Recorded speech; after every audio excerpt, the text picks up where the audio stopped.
बिस्मिल्लाहिर्रहमानिर्रहीम अस्सलाम वालेकुम डियर स्टूडेंट्स। आज हम physics class 12 new book unit number 13 thermal physics जो हमने स्टार्ट किया हुआ है उसका नेक्स्ट टॉपिक पढ़ेंगे। इस टॉपिक का नेम है average translational kinetic energy of a gas. अब हम ये पढ़ रहे हैं काइनेटिक थ्योरी ऑफ गैसेस के। पहले हमने पढ़े अजम्पशन, फिर उस काइनेटिक थ्योरी ऑफ गैस की बेस पे हमने एक गैस का जो प्रेशर है with the wall of the container जो एक्सर्ट होता है उसकी हमने मैथमेटिकल फॉर्म डिराइव की है लास्ट लेक्चर में, जो कि आई थी हमारे पास P V is equal to 2/3 n 1/2 mv square. तो ये प्रेशर की ना मैथमेटिकल फॉर्म हमने निकाली थी, उसमें वहां पे वी डिवीजन में था, मैंने सिर्फ वहां मल्टीप्लाई करा के लिख दिया। ये इक्वेशन हमने लास्ट टाइम डिराइव की है। आज हमने ये देखना है कि इसी इक्वेशन को यूज करते हुए हम टेम्परेचर का कैसे रिलेशन बना सकते हैं एवरेज ट्रांसलेशनल काइनेटिक एनर्जी से। तो हमने इसमें जो प्रूव करनी है ना चीज, टू प्रूव, जो इस टॉपिक का जो मेन पर्पज है वो हमने प्रूव ये करना है कि जो एवरेज ट्रांसलेशनल काइनेटिक एनर्जी होती है गैस की, average translational kinetic energy, average के लिए ये वाले साइन डालते हैं, ट्रांसलेशनल के लिए छोटा सा नीचे टी डाल देंगे। ये डायरेक्टली प्रोपोर्शनल है to the temperature of a gas. ठीक है, ये हमने असल में मैथमेटिकली आज प्रूव करना है, ये हमारा मकसद है इस इक्वेशन को यूज करते हुए। अब हमारी बुक पे ना इसको जो उन्होंने सॉल्व किया ना थोड़ा सा कॉम्प्लिकेटेड बना के सॉल्व किया हुआ है, जबकि ये इतना आसानी से भी हो सकता था। लेकिन अब बुक वालों ने चूंकि उसको जिस तरीके से किया है हमें भी वो तरीका फॉलो करना पड़ेगा, क्योंकि हमें जारी बात है बुक से ही पढ़ना होता है। तो इसलिए फिर मैं आपको बुक के अकॉर्डिंग जितना इजी वे में समझाया जा सकता है मैं वो समझाऊंगा। उन्होंने पहले रूट मीन स्केयर वेलोसिटी निकाल लिया और फिर जो है ना इस प्रूव की तरफ वो गए हैं। तो अब हम इसको प्रूव करना स्टार्ट करते हैं। तो ये हमारा टू प्रूव है, जिसको मतलब ये हमारी मंजिल है, यहाँ पे हमने पहुंचना है। ठीक है जी। तो अब हम इसमें यूं करते हैं कि ये हमें ये पता है कि P V ideal gas equation होती है, P V is equal to N R T. तो आइडियल गैस इक्वेशन वो क्या है, वो है जी पी वी इक्वल होता है उसमें एन आर टी। तो अब ये पी वी की जो वैल्यू है ना एन आर टी, ये पुट करें इस इक्वेशन नंबर 1 में, इस इक्वेशन में पुट कर दें। तो जहां पे पी वी लिखा है ना आप एन आर टी लिख दें। तो वहां पे हम लिख देते हैं फिर N R T that is equal to 2/3 N into half M V square average, मतलब kinetic energy, average translation kinetic energy. ठीक है जी। अब सिंपली आपको यहाँ पे एक चीज नजर आ रही है कि 2 से 2 आप कैंसिल कर सकते हो। ठीक है, तो इसको कैंसिल कर दें। उसके बाद एक और चीज अगर आप गौर से देखें कि यहाँ पे 3 अब डिवाइड हो रहा है, उधर जाके होगा एक तो मल्टीप्लाई, तो लिखेंगे 3 NRT, 3 NRT हो जाएगा इक्वल टू हमारे पास आ जाएगा N into M V square, वो बाकी वो एवरेज के लिए जो लिखते हैं हम। ठीक है जी। एन और एम दोनों को ना वी स्क्वायर से सेपरेट करना है, तो एन एम उधर जाकर डिवाइड हो जाएंगे।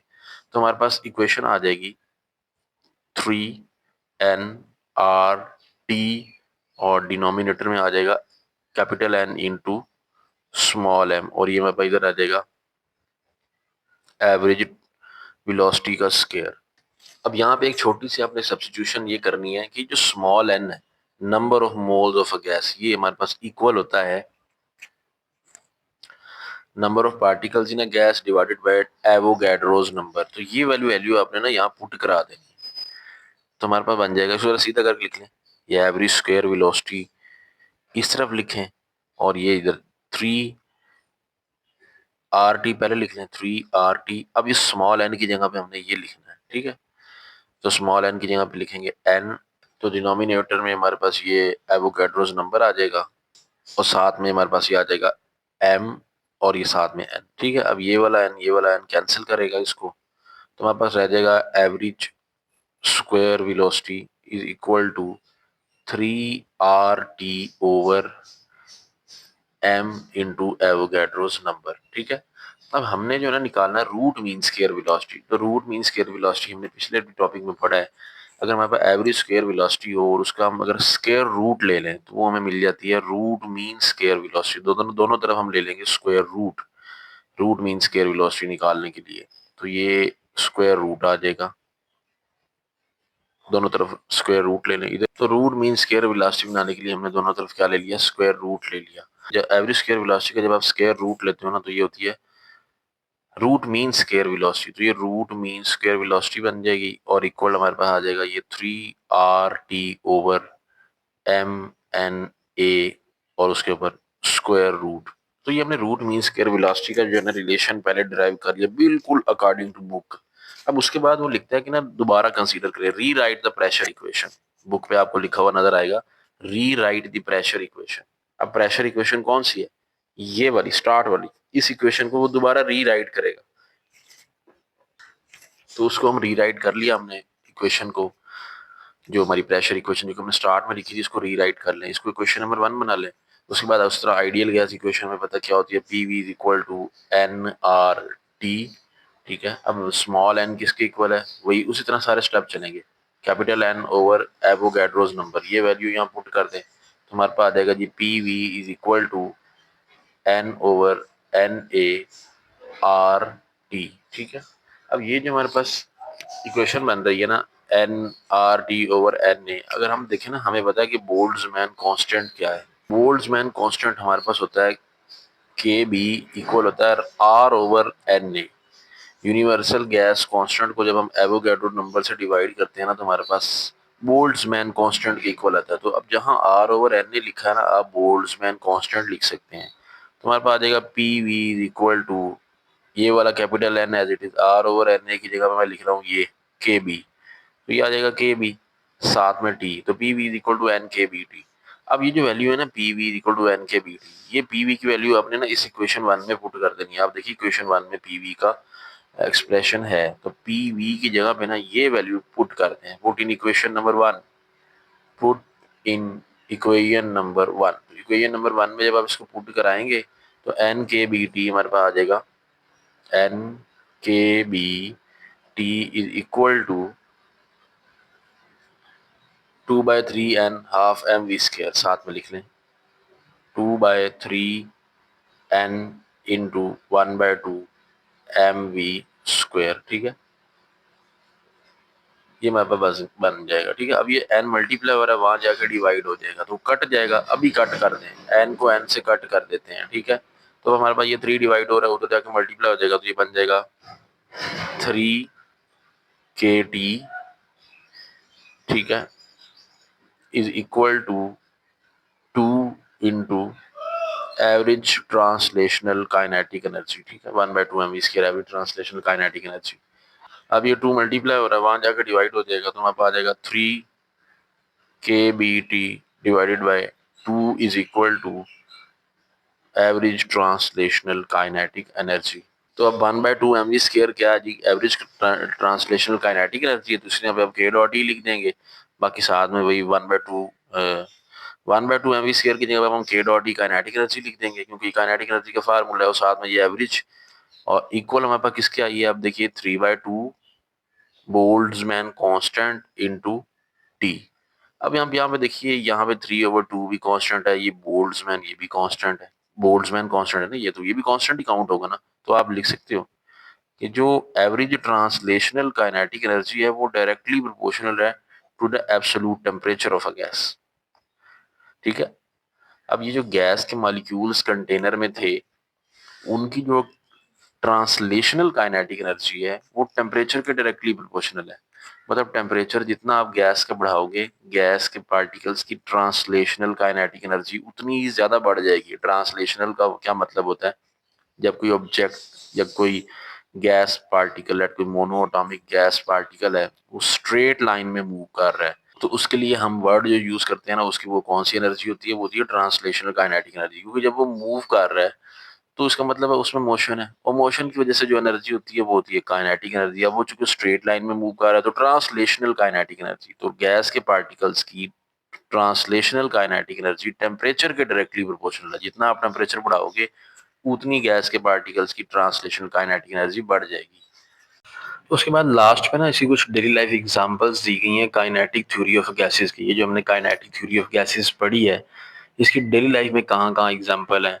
मतलब प्रेशर बढ़ता है तो उससे काइनेटिक एनर्जी बढ़ जाती है, टेम्परेचर बढ़ जाता है।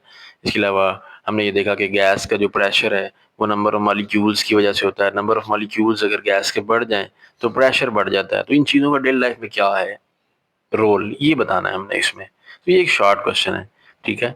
डेली लाइफ में इसी क्या एग्जांपल है, तो आपको ये बुक से ही याद करना पड़ेगा। बाकी जो मैंने अभी आपको ऊपर प्रूफ पढ़ाया ना, वो मैं उसके रिटर्न नोट्स अभी आपके साथ शेयर कर रहा हूँ, वो आप देख के लिख लें।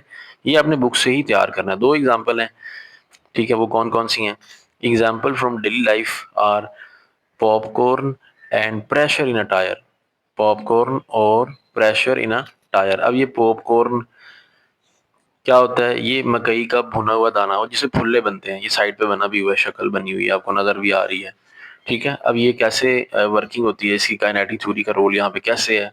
कह रहे when popcorn kernel is heated, तो जब ये मकई का खुश्क दाना, जब उसको हम गर्म करते हैं ना, the moisture trap in a popcorn kernel become stream.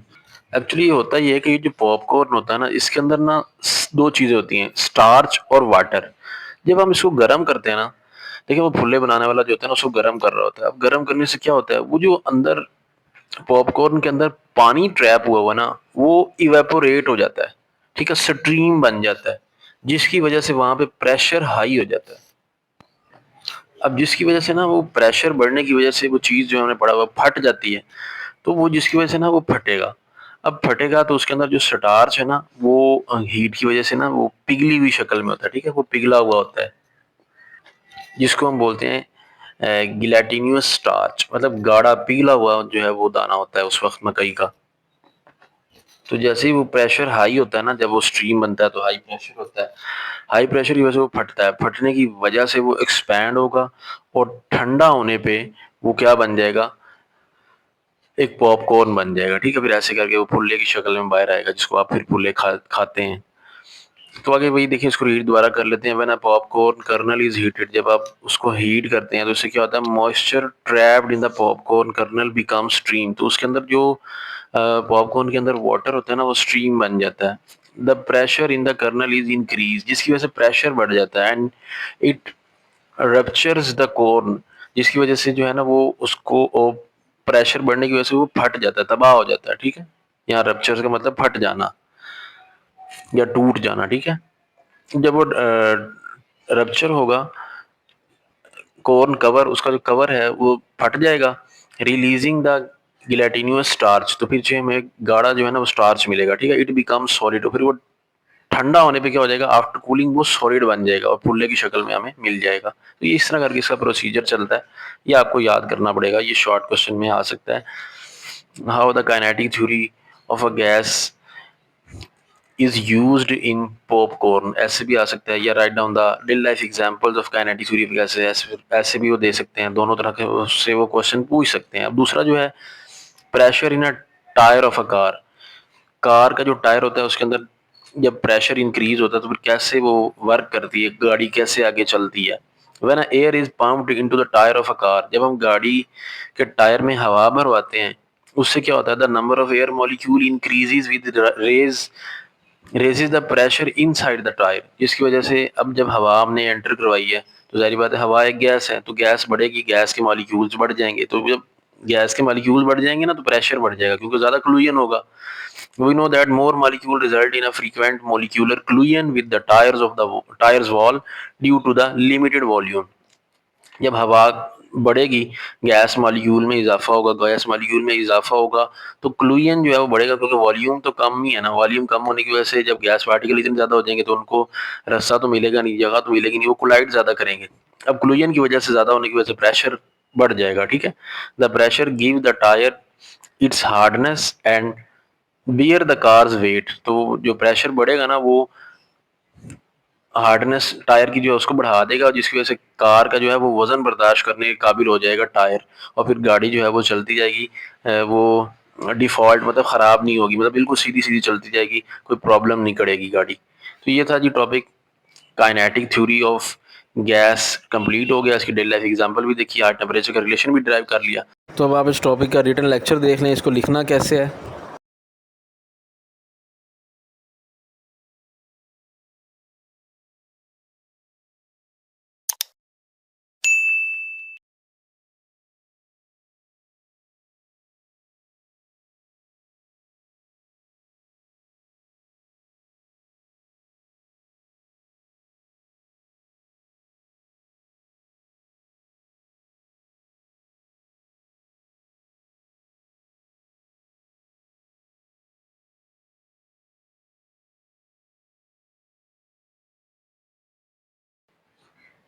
इस चैनल पर मैथ के भी लेक्चर अपलोड हो रहे हैं सेकंड ईयर के, उनको भी देखा करें। चैनल पे नए तो चैनल को सब्सक्राइब करें, वीडियो को लाजमी लाइक कर दें। मिलते हैं नेक्स्ट वीडियो में जल्द। अल्लाह हाफिज़।